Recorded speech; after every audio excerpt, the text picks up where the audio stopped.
Bismillahirrahmanirrahim. Assalamualaikum warahmatullahi wabarakatuh dan selamat sejahtera, selamat malam buat sahabat-sahabat semua. Alhamdulillah, kita bertemu lagi dalam kelas mengaji tulis tesis untuk level 2 dan ke siri yang kelima.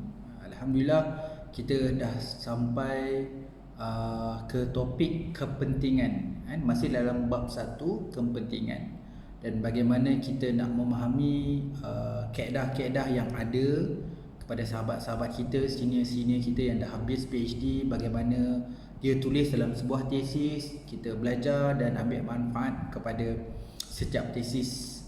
Jadi mana yang baik, mana yang menarik, kita boleh ikut, mana yang kurang kita boleh tambah baik. Seterusnya dia akan memberi impak kepada kita dalam menulis, sebab apa sahaja yang kita usahakan ke sana ke sini, mempelajar itu dan ini, membaca buku dan artikel jurnal, sejauh mana pengorbanan kita, masa, wang ringgit, logistik, hanya dihitung di hujung dan di final nanti adalah tulis apa yang kita tulis dalam sebuah tesis. Jadi kita kena belajar di level 2 ni adalah teknik-teknik kepelbagaian, macam-macam kita akan belajar, tapi tema dia adalah tulis. Jadi apa yang kita nak tulis dalam bahagian-bahagian tertentu. Okey. Jadi untuk hari ini tema dia sebenarnya adalah, sebab ialah cadangan sahabat-sahabat kita dekat grup WhatsApp, pakcik merasakan betul juga pakcik ambil beberapa hari ini untuk tesis dalam bahasa Melayu, supaya kita boleh tengok juga sebelum-sebelum ni memang banyak pakcik bagi tesis dalam bahasa Inggeris. Pakcik suka bahasa Inggeris ni bukan apa, untuk pengajian ni kadang-kadang tak naklah pengajian ni menjadi terlalu panjang, pakcik nak bagi contoh pelbagai tesis, tetapi topik itu ringkas. Jadi kita pun tahu bahawa penulisan bahasa Inggeris ni memang ringkas. Jadi tapi memikirkan juga bahawa yang mendengar ini, yang sama-sama macam saya juga, pakcik juga belajar. Pakcik pun belajar, pakcik sedar yang bahawa tesis pakcik dalam bahasa Melayu tidak sebagus bahasa Inggeris pun lagi lah tak berapa bagus. Jadi pakcik kena terus belajar untuk belajar macam mana dapat menulis dengan baik. Okey. Jadi ada pakcik satu tesis ni pakcik nak share juga. Ada satu tesis dalam bahasa Inggeris, selebihnya dalam bahasa Melayu. Okey, kita mulakan. Ini tesis merupakan sahabat saya dan juga student postgrad yang dah habis lah. Okay, mesti kita refer dia tesis yang dah siap. Okay, nama dia Nur Fahana Ramli. So tajuk dia adalah Developments and Validations of an Instrument to Measure Science Teacher Instructional Preparedness in STEM Implementation. Okay, buat sahabat-sahabat, topik dia berkaitan dengan STEM Implementation lah, tetapi dia punya kerja dia kat sini adalah untuk membangunkan dan mengesahkan instrumen. Jadi siapa-siapa sahabat di sana tu yang akan belajar macam mana nak buat instrumen, ini salah satu contoh tesis yang kita akan bincang. Untuk tema hari ini masih lagi di bahagian kepentingan. Okey, dia melibatkan beberapa perenggan. Okey, kita dah ke kalau untuk yang ni kita dah ke tesis yang ke-8. Cerita bahagian kepentingan ni dah kini tesis yang ke-8. Okey. Yang pertama STEM, okey, bahagian significant of the study. Nama dia kat sini significant of the study. Dia kat sebelum ni kita jumpa significant of research contribution. So bahagian ni dia pakai 1.5 significant of the study. Jangan gaduh 1.5, 1.6, ikutlah format universiti ataupun kelaziman dalam fakulti atau universiti yang anda sedang mengaji. Di sini ada satu perenggan. Dalam 4 perenggan ni ada 4 line, ataupun bukan 4 line lah, kita kata ada 4 perkara yang nak dibincangkan dalam satu perenggan. Okey, dimulakan dengan perenggan yang pertama. Dimulakan dengan ayat pertama dalam perenggan ini. Bahagian significant of study ini dimulakan, STEM education is crucial in creating a workforce that contribute to the nation development and science literate citizens that able to use STEM knowledge in solving daily problems. Jadi nak cerita apa itu STEM education. Okay. Jadi poin yang kedua, the Ministry of Education efforts of including STEM in the curriculum need to be welcomed by all parties. Maksudnya bila kementerian nakkan STEM. Jadi semua orang yang terlibat dalam pendidikan ataupun family dalam pendidikan ni kena involve, ataupun kita melihat benda ni satu agenda. Jadi ayat pertama dan ayat kedua ni merupakan nak cerita tentang definisi topik, iaitu STEM dan juga kepentingan. Okey. Poin yang ketiga dalam perenggan ini, since teacher carry a paramount influence in rising student interest and outcome in STEM, a study relate teacher instructional preparedness should be carried out. Okay, this study is significant as the best knowledge of the researcher to date. There is no evidence of instrument that measure teachers preparedness in STEM instructional. Jadi dah beritahu yang ayat 1 nombor 2 dah beritahu. Okey, kita tahu kan apa itu STEM. Okey, kita tahu kan dah jadi agenda. Jadi kita dah tahu benda ni satu benda yang penting. Jadi kita kena laksanakan. Jadi di study dia nak beritahu, dia nak menstudikan, dia nak study berkaitan teacher preparedness in STEM instructional. Dan yang dinyatakan kat sini sedikit kelompongan bahawa tidak ada satu evidence. Mungkin dah ada evidence tentang instrumen, tetapi bukan kepada topik dia secara spesifik dia, teacher preparedness in STEM instructional. Dan pakcik pun yakin benda tu secara umum instrumen STEM ada. Tetapi pengkhususan di sini adalah teacher preparedness.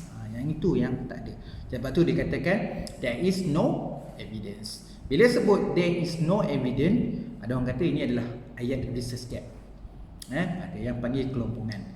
Cuma kalau tanya saya, yes, this is a research gap. Tapi definisi pakcik research gap tu sangat luas, seperti mana yang pakcik jelaskan di bahagian level 1. Boleh jadi peluang, boleh jadi satu kritikal, boleh jadi benda strengthen, boleh jadi manfaat. So benda tu membuka kepada kelompongan. So definisi research gap tu bagi seorang researcher, contoh pakcik, dia adalah sangat luas. Dia tidak rigid.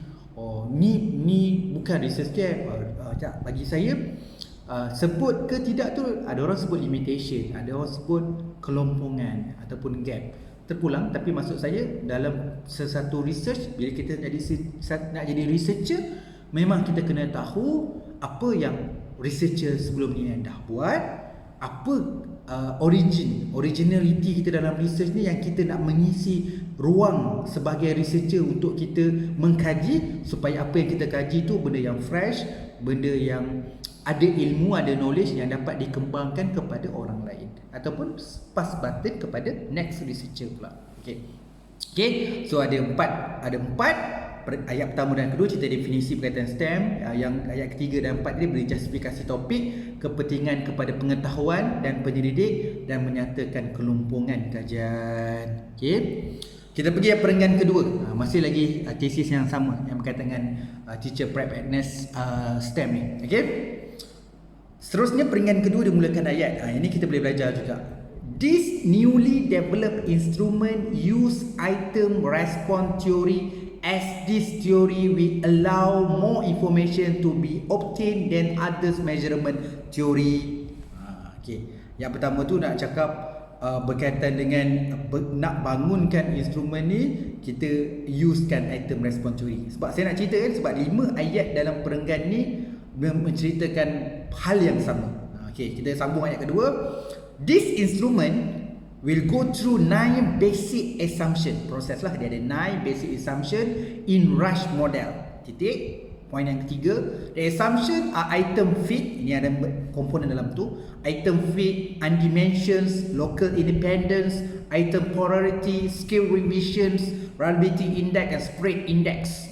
The development processes also went through 4 validation process, iaitu phase validity, content validity, construct validity and criteria validity, which rarely comply by other instrument developers. All these, ni ayat kelima, all these refined processes were performed to ensure that the instrument produced is valid and reliable to use. Jadi poin yang terakhir itu sebenarnya dia merangkukan bahawa perenggan ini dia punya tema, dia punya objektif adalah untuk membangunkan instrumen. instrumen. Jadi perenggan ni menjelaskan bila nak bangunkan instrumen apa yang kena buat, kena base pada respon teori dengan menggunakan basic assumption, dengan rush model, dengan ada beberapa perkara yang berkaitan dengan validity, reliability. Jadi semua perkara ini perlu dilalui atau semua proses ni perlu dilakukan untuk memastikan instrumen ini betul-betul valid ataupun sah. Perenggan yang baik, bila cakap instrumen, kau nak buat macam mana instrumen tu? Ini perenggan yang jelaskan. Okey. Perenggan yang ketiga. Okey, dia cerita, dia mulakan ayat dengan perdana wacana. In addition, this study significantly contribute to existing knowledge for analyze and confirm the indicator factor involved in STEM teacher instructional preparedness. Point nombor 2, the combination of theory and models use development conceptual framework were based on the Malaysia education system. Okey, melihatkan kepada teori dan model-model yang ada, melihat juga ada kaitan dengan kementerian. Akhirnya dia akan bangunkan, dia menunjukkan inilah conceptual framework. Okay, furthermore, this study include value as one of the element embedded in standard curriculum that's rarely emphasized in the previous STEM study. Bracket lah yang berkaitan dengan kementerian, curriculum development division. Jadi ayat pertama dan yang kedua tu nak beritahu, nak menjelaskan pengetahuan serta teori dan model kajian adalah selari dengan sistem pendidikan Malaysia. Sistem pendidikan Malaysia tu framework kita nak bangunkan STEM tu, bahawa dengan membangunkan instrumen ni ataupun dengan wujudnya literature yang menyokong selari berkaitan teori dengan model ni, dia selari dengan agenda kementerian sekarang. Okey. Kemudian dia menjelaskan ni ayat nombor 3 tadi, dia buat this study include value as one of the element embedded standard curriculum tu, nak beritahu dia menjelaskan bahawa nilai manfaat kajian ini turut selari dengan keutamaan atau tumpuan kajian-kajian sebelum ni. Maksudnya bukan nak katakan ada banyak orang tadi, tidak, nak beritahu kita sebahagian daripada statistik atau orang-orang researcher yang luar di sana tetap melihat pada agenda yang sama, iaitu STEM. So kajian ni membuktikan apa yang kita kaji ni merupakan selari daripada research agenda. Okey. Dan juga specifically kat sini mention apa pembangunan dan apa yang kita kata dari segi government biasa sebut dasar lah kan, in term of dasar ke mana direction dia. Jadi kita in line ataupun dalam direction itu. Okey. Seterusnya perenggan yang keempat untuk kepentingan kajian ini. Subsequently the results obtained from this study presented very evident to measure teacher preparedness for the STEM instructional. The instrument able to help teacher to perform self-assessment to measure their own level preparedness. Beritahu dah akhirnya kajian ini membuktikan terdapat satu instrumen yang sah yang boleh digunakan oleh teacher untuk sebagai mengukur self-assessment untuk dia melihat level preparedness tu. Okay, this info dan seterusnya point yang seterusnya this information will also benefit stakeholders, bukan teacher saja tapi kepada stakeholders yang lain, especially those involved in curriculum planning to develop a more effective preparatory program for pre-services STEM teachers. Jadi perenggan kat sini, bila kita kata instrumen dah siap, siapa yang akan dapat manfaat dia? Okey, kelebihan dapatan kajian dan beri manfaat kepada individu, guru, tadi teachers. Okey, kemudian mention pada stakeholders, turut beri manfaat kepada pengamalan industri yang berkaitan, iaitu perancang kurikulum, agar sesuatu program STEM ni dia lebih efektif. Okey. Point yang seterusnya, okey, dia beritahu currently there are two departments in the education ministry, teachers and education department and higher education department. Two departments are responsible to prepare special program or series of workshop to assist group in service of pre-service teacher in increases a move continuing professional development for effective STEM instruction. Ini ada citation dari CU et al 2015. Involved of this division can help teachers keep update with the current situation in the case the STEM implementation. Bahawa nak tunjukkan dalam bahasa mudah je, okay, kita memang dah ada satu unit yang untuk memperkasakan STEM ni, ada dua unit kat sini, dua department Malah dengan dapatan ini, kita sebagai researcher involve ataupun give sharing ataupun to be together dengan department ni bersama-sama untuk memperkasakan STEM. Maksudnya dapatan kajian ni dapat membantu, menambah, memperkayakan lagi program-program untuk memperkasakan especially preparedness teacher berkaitan dengan STEM. Okey, jadi ini poin yang perenggan yang terakhir dia, bahagian kepentingan. Concisely, a valid and systematically developed instrument in measuring teacher preparedness in STEM instruction is critical needed. Kita dah jelaskan dari awal, benda ni perlu ada dan terbukti kajian ni telah pun sah satu mewujudkan pembangunan instrumen, telah membangunkan instrumen teacher preparedness in STEM implementation tu. Okay, STEM preparedness. Okay, due to lack of research about teacher and lecturer across the study of STEM educations, ada sumber, the development of this instrument add more knowledge in STEM education, particularly in the context of Malaysia scenario. Ada beberapa literature mengatakan bahawa topik yang berkaitan dengan teachers atau lecturer berkaitan STEM education ni memang limited. Okay, dengan dapatan ini dapat menambah pengetahuan, especially dalam tumpuan kajian adalah dari segi instrumen untuk kita beri kepada guru untuk kita kembangkan ataupun nak menjayakan STEM STEM, especially STEM preparedness among teacher. Okey, itu perenggan dia. Okey, menarik, dia disusun perenggan.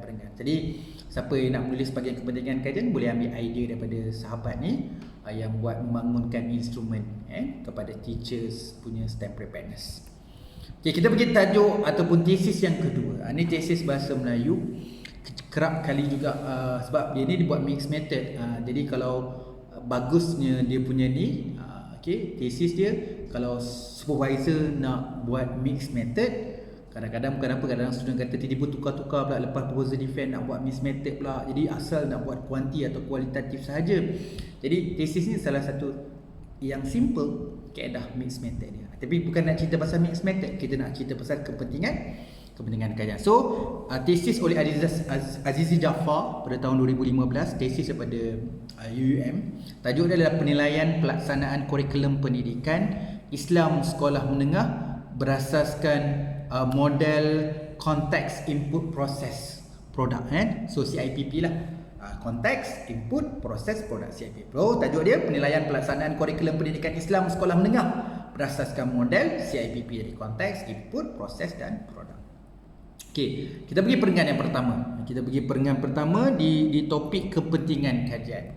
Okey, dia ada dua perkara yang kita nak bincangkan. Okey, saya baca So ini bahasa Melayu pula Dapatan kajian ini, dia terus mulakan kepentingan kajian, mulakan dengan dapatan kajian. Kalau kita tengok tesis-tesis sebelum ni dia ada intro dia. Tapi yang ni dia terus mulakan dengan dapatan kajian. Okey. Dapatan kajian memberikan gambaran dan maklumat sama ada pelaksanaan KPI yang dijalankan di sekolah menengah telah mencapai matlamat dan objektif PI seperti yang dihasratkan. Okey. Selain itu, kajian ini juga boleh dijadikan panduan atau asas kepada pengurusan kurikulum di KPM, bahagian pendidikan Islam, JPN, PPD, SPIM, sekolah guru serta agensi terlibat dalam meningkatkan pelaksanaan KPI dalam memasuki dan telah memasuki lebih pada 2 dekad pelaksanaannya. Jadi dia ada dua benda. Yang pertama, dia nak cerita menegaskan dapatan kajian ni selari dengan agenda pendidikan atau selari dengan matlamat pelaksanaan KPI dalam pendidikan Islam ni. Okey, jadi nak beritahu dapatan ni selari. Okey, yang poin yang kedua tadi nak menjadikan panduan atau asas. Kepentingan kajian ini menjadi panduan dan asas kepada semua orang yang terlibat ataupun yang relevan secara praktikalnya yang berkaitan dengan pelaksanaan KPI tadi. So pertama cerita pasal dapatan. So dapatan selari dengan pelaksanaan KPI. Kemudian siapa yang dapat manfaat berkaitan dengan pelaksanaan KPI ini. Jadi ini perenggan pertama dalam kepentingan kajian tesis ni. Perenggan yang kedua, dia mulakan lagi dengan ayat dapatan kajian juga. Kadang-kadang kita boleh belajar, okey, maksudnya kadang-kadang supervisor mungkin akan tegur, tadi dah mulakan dapatan kajian, perenggan yang kedua dapatan kajian lagi. Dan kita tahu kepentingan kajian itu bukan hanya membincangkan dapatan sahaja. Dia kena bincangkan the whole research. Ada teorinya, ada metodnya, ada kaedah pengumpulan data, ada strategi analyse dia. Jadi kena. Okey, jadi perenggan yang kedua ni dia cerita, dapatan kajian juga boleh dijadikan sebagai maklumat asas. Tadi dah cerita dah panduan ini boleh jadi maklumat asas dalam meningkatkan dalam pelaksanaan PDP PI pendidikan Islam di seluruh negara.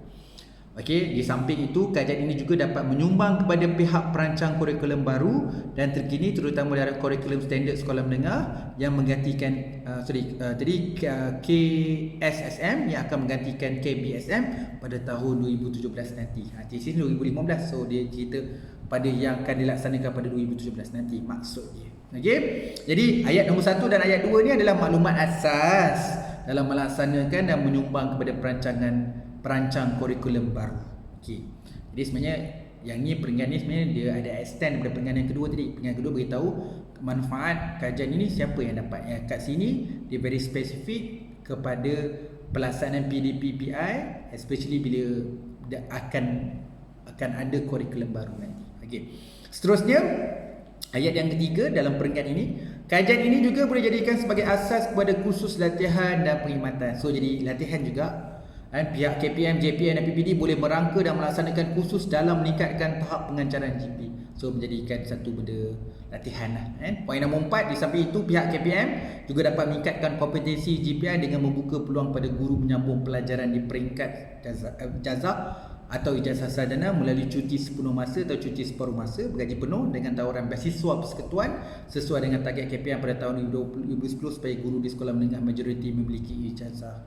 Jadi topik ini juga dengan bila nak buat penilaian kurikulum ni juga dia memberi laluan dan manfaatkan kepada guru-guru di sekolah untuk meningkatkan tahap pendidikan dia. Jadi itu juga kelebihan ni dengan kajian ni sebenarnya menunjukkan bahawa kita memerlukan ramai cikgu-cikgu untuk meningkatkan pengetahuan untuk memastikan pelaksanaan ataupun pengajaran di kat sekolah tu bertambah baik.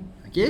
Jadi ayat nombor 3 dan 4 ni sebagai nak menunjukkan bahawa dia dengan kajian ni kepentingannya boleh jadikan sebagai satu latihan dalam meningkatkan pengajaran dan peluang menyambung pengajian.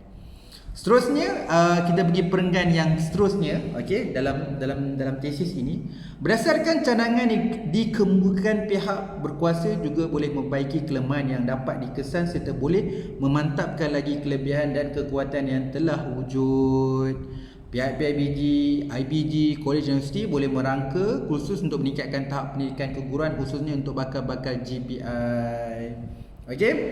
Selain itu, kajian ini juga dapat membantu perancangan khusus dalam perkhidmatan yang diperlukan oleh para GPI, guru pendidikan Islam lah GPI itu di sekolah menengah bagi tujuan menambah baik serta meningkatkan tahap PDP di bilik darjah. Di samping itu, ianya memberi peluang kepada pelajar untuk melahirkan pandangan dan beri input positif di samping penilaian tentang PDP GPI. Dapatan kajian ini juga boleh dimanfaatkan oleh para GPI untuk menilai diri sendiri khususnya keberkesanan PDP di bilik darjah hasil daripada maklumat balas para pelajar dan guru-guru tersebut.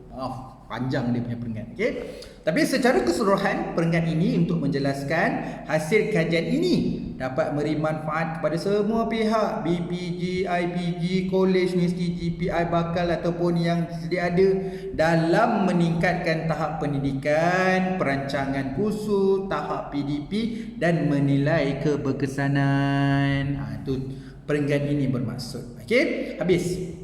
Okey, dia nampak lain sikit bila tengok kepentingan dalam bahasa Melayu. So kalau melihat di peringkat awal ada cerita pasal dapatan kajian. Okey, dapatan kajian dia, kemudian di hujung tu dia menceritakan manfaat yang diperolehi kepada individu ataupun institusi yang terlibat dengan topik ini. Okey. Seterusnya kita pergi tesis yang ke-10 sebenarnya. Kalau ikutkan bahagian ni kita dah sampai tesis yang ke-10. Kita nak belajar kepentingan je. 10 tesis dah kita tengok untuk belajar kepentingan kajian. So ini daripada tesis daripada Universiti Malaya oleh Dr. Adibah Abdul Wahab. So tajuk dia adalah faktor yang mempengaruhi pembayaran zakat di syarikat tersenarai awam di Malaysia. Dan faktor yang mempengaruhi pembayaran zakat di syarikat tersenarai awam di Malaysia. Jom kita tengok punya penulisan perenggan demi perenggan dalam bahagian kepentingan kajian. menarik. Kaedah ini bagaimana dia tulis dalam kepentingan ini adalah dia menyenaraikan secara keseluruhan ada 5 kepentingan yang ditulis dalam tesis dia. Dia senaraikan 5 kepentingan itu ada A, B, C, D dan E. Bagaimana dia tulis? Okey, pakcik jelaskan. Okey, dia beritahu kepentingan ni dia pecahkan macam poin-poin lah. Dia ada A, B, C. So ada 5 perkara besar dalam kepentingan kajian yang ditulis oleh tesis ini. Okey, dia mulakan dengan perenggan yang pertama yang pendek untuk menjelaskan bagaimana nak tulis dalam kepentingan kajian. So dia tulis, kajian ini akan memberikan input penting kepada pelbagai pihak, terutama kepada institusi zakat, ejen kutipan zakat, para penyelidik dalam bidang zakat dan orang ramai sebagaimana berikut. Dia buat satu ayat lah, kajian ini akan memberikan input kepada bla bla bla bla berikut. Berikut tu lah dia akan buat titik, dia bertindih A, B, C, D dan E. Okey. Jadi yang pertama ni dinyatakan A. A ni nak cerita tentang sumbangan literatur, terutama dari segi amalan zakat ni, yang mana entiti perniagaan dan syarikat tersenarai awam. Jadi tak banyak kajian literatur sebelum ni. Jadi dapatan dia sebenarnya dapat menambahkan, memperkayakan pengetahuan ataupun dalam literatur apa itu amalan berzakat dalam konteks entiti perniagaan dan syarikat tersenarai awam. Jadi apa dia tulis?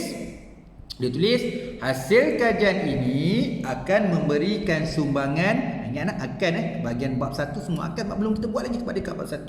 Hasil kajian ini akan memberikan sumbangan ilmu dan membanyakkan lagi khazanah literatur dalam bidang zakat, khususnya dalam konteks zakat perniagaan oleh entiti perniagaan di Malaysia. Sumbangan baru yang disumbangkan pada khazanah ilmu adalah amalan berzakat oleh entiti perniagaan dan syarikat tersenarai awam. Secara mudah, keyword dia memberi sumbangan literatur. Kerana topik ni memang kurang literatur atau kajian lepas membincangkan topik tentang zakat, especially untuk entiti perniagaan dan syarikat tersenarai awam. Poin yang kedua, iaitu yang B. Okey, yang B ni dia cerita, dia mulakan ayat dapatan kajian. So dapatan kajian lah. Dapatan kajian ini dapat memantapkan dapatan kajian yang terdahulu dalam aspek menguji teori. Jadi ayat kedua ni dari segi testing teori punya result. Okey, dia buat untuk disesuaikan dengan kumpulan sasar iaitu syarikat tersenarai awam. Okey, beza dia maksudnya kita dah boleh menguji, maksud kajian ni telah mengujikan teori untuk spesifik syarikat tersenarai awam. Kajian ini akan dapat memberikan cadangan penambahbaikan terhadap teori kepatuhan pembayaran zakat sebelum ini agar ia lebih praktikal untuk diaplikasi. Itu dia punya extended knowledge dia. Daripada pengujian teori itu spesifik yang diujikan kepada syarikat tersenarai awam. So ni mungkin kajian awal atau kajian yang baru yang spesifik kepada penggunaan teori itu test dekat syarikat tersenarai awam. So daripada kajian ini bolehlah dia menambah baik berkaitan teori kepatuhan pembayaran zakat oleh sebelumnya. Okey. Poin yang ketiga ataupun yang C, kajian ini dibuat secara mendalam menggunakan metodologi kajian. Tadi teori, ini keyword dia metodologi kajian yang disokong oleh data sebenar dari kajian lapangan dan analisis menggunakan teori yang telah disandari. Oleh itu, dapatan daripada kajian ini boleh jadikan asas untuk membantu dari segi strategi pemasaran zakat perniagaan, strategi pemasaran zakat, dan ini dapat meningkatkan keberkesanan kos dan operasi memungut zakat. Jadi poin nombor 3, 4 ni sebenarnya nak mengesahkan metodologi kajian yang digunakan ini adalah persesuaian, dan dapatan kajian ini boleh menjadikan asas dan membantu dalam pemasaran zakat tadi serta meningkatkan keberkesanan kos operasi memungut zakat. Okey, dia ada 5 tadi kan. Kita pergi yang keempat. Dia bagi poin-poin D atau yang keempat. Zakat perlu diuruskan secara dinamik supaya dapat disesuaikan dengan evolusi perubahan kemajuan tamadun manusia. Dapatan kajian ini adalah input dari lapangan yang terkini yang boleh memberikan idea penyelesaian alternatif kepada pihak kerajaan, kepada pengubal polisi, menilai semula insentif kepada syarikat Muslim bagi meningkatkan beban mereka dalam menunaikan zakat. Maksudnya sekarang ni dah pergi pada practically kepada yang terlibat, siapa yang dapat manfaat daripada kajian ini, menunjukkan bahawa bahagian satu ni idea penyelesaian kepada kerajaan. Maksudnya kita bantu pada kerajaan dan juga pengubal polisi dalam menilai semula insentif kepada syarikat Muslim. Maksudnya peniaga-peniaga Muslim, okay, in term of bila dia bayar zakat, apa lagi insentif yang boleh dia perolehi kepada orang yang membayar zakat tu. Okay, yang ketiga, poin yang terakhir sebenarnya, yang kelima, Selain mengenal pasti faktor pembayaran zakat, kajian ini juga menghasilkan jumlah potensi sebenar kutipan zakat oleh PXC. Jadi selain daripada kita kenal pasti pembayaran zakat, kajian ini juga dia punya finding dapat menghasilkan jumlah potensi sebenar kutipan zakat oleh PXC. Potensi ini diperolehi dengan melaksanakan taksiran zakat berdasarkan kepada maklumat bersumberkan laporan tahunan setiap PLC. Jumlah ini boleh dijadikan sebagai satu benchmarking atau penanda aras kepada pencapaian tahap penetrasi pasaran oleh institusi zakat. Angka ini juga boleh dijadikan sebagai sandaran kepada kutipan zakat perniagaan dalam segmen yang lain bagi mengukur potensi keseluruhan zakat perniagaan di Malaysia. Kajian ini juga akan membuat analisis jurang di antara potensi sebenar jurang di antara potensi sebenar kutipan dengan jumlah kutipan zakat semasa yang dinamakan sebagai jurang kutipan zakat. Jadi ayat dia ada bahagian yang terakhir ni, peringkat yang terakhir atau poin yang kelima ni ada 7. So dia ada 1, 2, dia 3, 7 lah, 3, 4, 5, 6, 7. So 5 lah. So 5 perkara dalam poin yang terakhir ni adalah menjelaskan bahawa taksiran zakat berdasarkan maklumat boleh taksiran zakat boleh diperolehi daripada maklumat laporan tahunan menjadi penanda aras keyword tadi kepada aras kutipan zakat dan akan menemukan jurang kutipan zakat. Okey. Jadi perenggan ni idea dia menulis, dia beritahu secara keseluruhan kajian ini ada 5 perkara utama. Pertama tadi dia sebut dari sumbangan literature. Yang kedua tadi dia beritahu dari segi pengujian teori. Yang ketiga dari segi metodologi. Yang keempat tadi dia beritahu siapa yang dapatkan manfaat. Yang kelima selain daripada nombor 4 tadi dia nyatakan juga dan apa lagi implikasi atau aplikasi kajian ini dapat memberi sumbangan kepada agensi-agensi dan orang yang terlibat dalam interkutipan dan pengurusan zakat ni. Okey, kita pergi tesis yang terakhir untuk bahagian ini atau siri yang kelima ini. Pakcik ambil tesis pakcik sendiri. Okey, macam pakcik jelaskan sebelum ni, pakcik dalam proses belajar menulis tesis masih lagi belajar tulis dalam bahasa Inggeris maupun tulis dalam bahasa Melayu. Pernah sahabat saya pun cakap, Fazli, kalau kita nak belajar, okey, ini bukanlah paksaan tapi kadang-kadang bagus juga pandangan atau kawan-kawan ni bagi cabaran dalam bagi cadangan. Tulis bahasa Melayu dah biasa orang cerita, Fazli dah belajar engineering, dah belajar management, dah belajar Islamic economic, Islamic finance. So apa lagi orang nak belajar? Kita dah biasa dengar lah orang nak belajar. Tapi sahabat saya seorang ni bila kata, Fazli dah belajar tulis bahasa Inggeris kan? Dah belajar tulis dalam bahasa Melayu. Bila nak tulis dalam bahasa Mandarin? Bila nak tulis dalam bahasa Arabik? Bila nak tulis tesis dalam bahasa-bahasa yang lain? Tak pernah pula orang bagi cadangan dengan pakcik tulis bahasa. Biasa orang cadang adalah topik.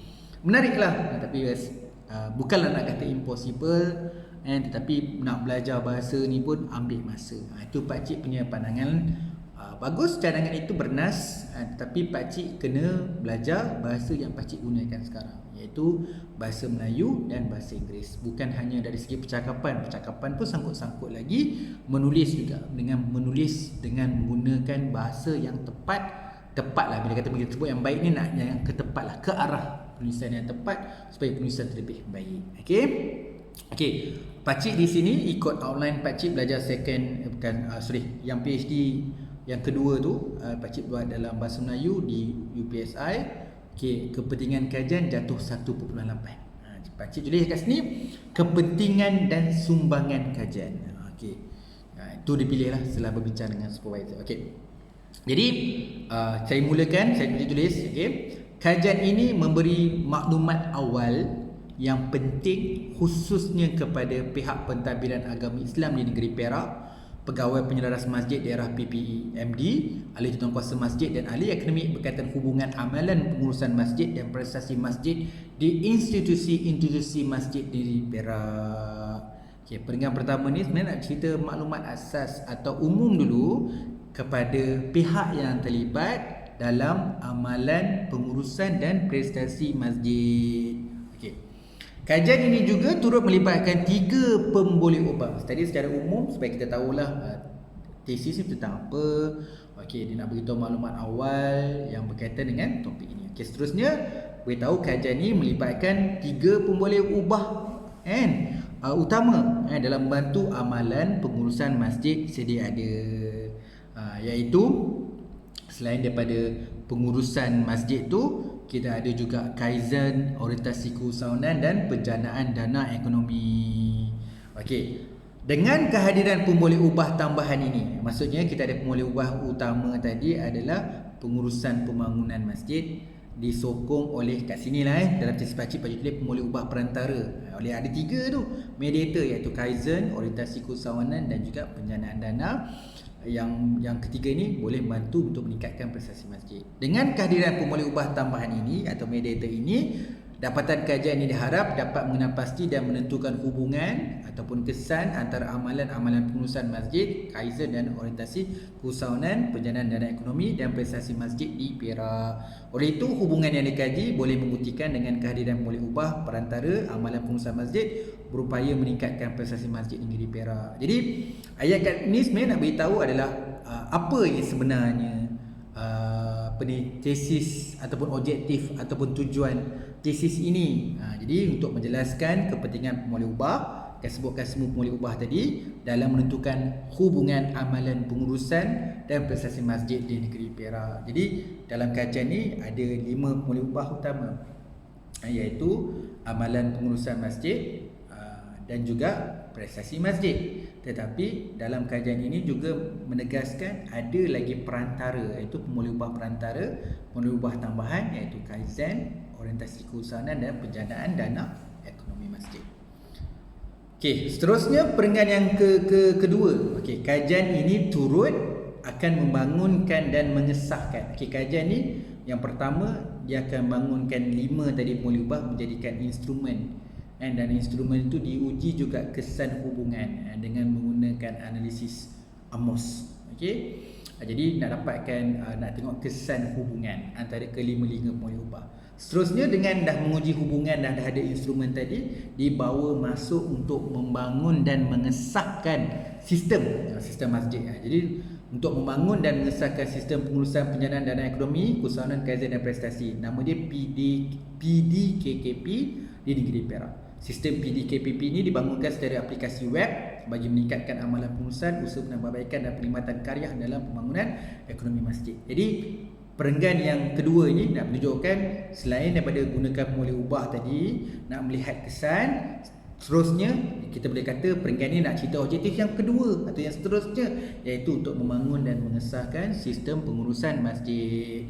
Jadi kelebihan merujuk pada objektif ataupun objektif kedua dalam membangunkan sistem pengurusan masjid tadi PDKPP yang dapat meningkatkan amalan pengurusan, penambahbaikan dan perlibatan karya dalam pembangunan ekonomi masjid khususnya di negeri Perak. Okey, seterusnya perenggan yang ketiga. Hasil dapatan kajian ini diharap dapat memberi kesedaran dan keyakinan kepada masyarakat atau karya masyarakat Islam namanya, dan khususnya pihak berkaitan bahawa kepelbagaian fungsi masjid dari segi aspek pengurusan dan ekonomi serta dibangunkan pada zaman Rasulullah adalah bersesuaian diteruskan dalam konteks pembangunan ummah masa kini. Maksudnya apa yang Rasulullah buat pada ketika itu boleh juga diteruskan dan diamalkan di Malaysia ataupun di negeri Perak ataupun masjid-masjid yang ada. Ini kerana masyarakat ataupun karya perlu menyedari bahawa prestasi sebuah masjid dapat ditingkatkan melalui penglibatan mereka dalam setiap pembangunan aktiviti masjid yang dianjurkan oleh masjid. Maksudnya bukan meletakkan kesemua itu kepada pihak pengurusan ataupun AJK masjid. Penglibatan karya secara bersama-sama, itu dia punya sumbangan dapatan ini. Kemudian oleh itu kajian ini juga sedikit sebanyak boleh menyediakan panduan dan rujukan awal kepada pihak berkaitan, orang yang terlibat langsung dalam pengurusan masjid, dalam usaha untuk mengembangkan ekonomi masjid dalam bertepatan keperluan semasa karya, seterusnya membantu menambah baik pengurusan pasukan takbir urus masjid yang lebih berstruktur, cekap dan sistematik. Tadi bila sebut aspek-aspek pengurusan, dia kena berstruktur lah. Ada segi konteks organisasi, carta organisasi tu, bila semua dah okey, kita akan dapatlah efisien atau cekap itu. Dan di kajian ni juga kan membangunkan sistem, sebab tu dia ada juga kelebihan dia sistematik. Jadi ayat dia dari keseluruhan perenggan yang ketiga tu dimulakan nak beritahu kelebihan dapatan kajian ini kepada karya. Seterusnya dia menjadi panduan dan rujukan kepada pelaksana ataupun pihak yang menguruskan perkembangan ekonomi masjid, supaya dia dapat jadi lebih berstruktur, cekap dan sistematik. Okay, peringkat yang terakhir dalam kepentingan kajian ataupun dalam tesis pakcik ni berkaitan dengan perkembangan ataupun pembangunan ekonomi dalam penjanaan dana masjid. Tapi ada 5 perkara tu. Amalan pengurusan semua yang ada dalam carta organisasi yang sedia ada sekarang ni. Okey, yang sebut pengurusan. Yang kedua, dia melibatkan aspek kaizen. Maksudnya masjid ni ada benda-benda yang kadang-kadang dia perlu ada kaizen punya approach, iaitu penambahbaikan benda yang ada supaya dia tidak berlaku pemaziran dan penggunaan sumber sebaik mungkin. Yang ketiga adalah berorientasikan keusahanan. Jadi AJK masjid especially ataupun pentadbir pengurusan kena ada orientasi keusahanan sebab kita nak jana dana. Jadi semua orang kena ada nilai keusahanan itu. Kemudian kita kena mewujudkan atau membudayakan ekonomi, iaitu dan penjanaan dana ataupun aktiviti penjanaan dana ekonomi. Dan last sekali kita nak tengok prestasi masjid. Sama macam organisasi, dalam kes pakcik ni, prestasi masjid pakcik tengok dalam balance scorecard lah, aspek kewangan dan juga bukan kewangan. Jadi nak menguruskan pembangunan masjid ni, kita kena melihatkan kedua-dua aspek lah, kewangan dan juga bukan kewangan. Jadi peringkat yang terakhirnya, pakcik cerita, seterusnya sumbangan kajian ini diharapkan dapat membuka peluang pekerjaan kepada masyarakat setempat melalui pembudayaan usahawanan, penjanaan ekonomi masjid yang secara tidak langsung dapat meningkatkan pendapatan masjid. Yes, secara direct dapat meningkatkan pendapatan masjid ialah untuk menguruskan kos-kos operasi dan aktiviti-aktiviti yang dijalankan. Masa yang sama dengan adanya aktiviti penjanaan dana masjid ni membuka peluang pekerjaan kepada karya setempat. Dapatan kajian ini juga penting kepada ahli akademiks. Contohnya, contohnya macam pakcik daripada universiti, amnya dapat berkongsi keilmuan dan menawarkan perkhidmatan perundingan yang bersesuaian dalam memberikan limpahan yang besar kepada penjanaan dana ekonomi, prestasi masjid dan seterusnya kepada generasi muslim pada masa akan datang. Nak beritahu semua orang boleh, tak semestinya nak orang yang terlibat dalam universiti. Tetapi kadang-kadang universiti ni macam-macam, ada pesyarah dia itu ini, kadang-kadang berilah sumbangan kepada masjid untuk dari segi pengetahuan, pembangunan, teknologi dan sebagainya. Dalam kes ni ekonomi lah, penjanaan ekonomi, supaya bukan hanya dimakti kepada yang terlibat secara langsung pihak pengurusan, tetapi kepada karya setempat secara khususnya. Okey, jadi secara keseluruhan peringkat yang terakhir ini menggambarkan dapat memberi peluang pekerjaan melalui aktiviti penjanaan dana ekonomi masjid. Seterusnya kepentingan kajian ini dapat memberi implikasi kepada ahli akademik universiti dalam menawarkan perkhidmatan sesuai dalam pembangunan ekonomi masjid. Okey, itu saja untuk kita bincang bahagian kepentingan tesis. Ada satu tesis Farhana dalam English, yang lain-lainnya adalah dalam bahasa Melayu, supaya penulisan kepentingan kajian dalam tesis ini menjadi panduan kepada semua. Okey, alhamdulillah. Okey, kita bertemu lagi untuk siri yang akan datang, iaitu siri yang ke-6. Seperti biasa, pakcik memohon maaf atas kekurangan dan kesilapan dalam menyampaikan ilmu. Semoga kita berjumpa lagi, insya-Allah. Assalamualaikum dan terima kasih.